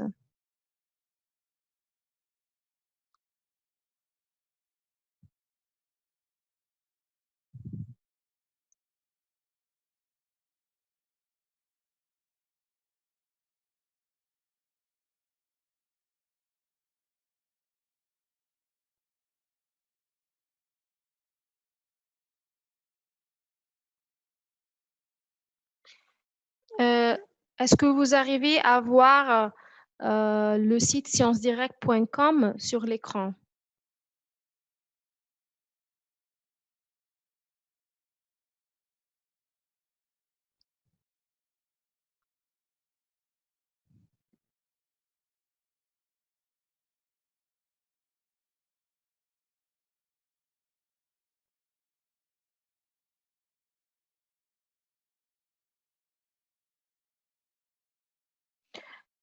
Ok, très bien. Donc, voilà, vous pouvez voir que j'ai mon compte perso sur Sciences Direct. Donc, je vous invite tous aussi à faire votre compte, à créer votre compte à partir de cette partie à droite, en haut de la page. Et sur la même page de l'accueil, sur Sciences Direct, pour avoir accès sur les revues et les livres que vous pouvez accéder à travers l'abonnement de votre consortium, vous cliquez sur Journals and Books. Et ici, vous pouvez voir la liste des revues et des livres que vous pouvez accéder à travers l'abonnement de votre consortium sur Sciences Direct. Vous pouvez aussi à tout moment avoir une liste exportée de cette page. À la fin de la page, vous pouvez cliquer sur Download Holdings Reports. Voilà, pour avoir la liste de ces revues et livres pour la consulter plus tard. Donc voilà, vous pouvez choisir la forme pour télécharger cette liste et pour que vous puissiez l'avoir sur votre ordinateur pour à tout moment la consulter et pour chercher les revues qui vous intéressent.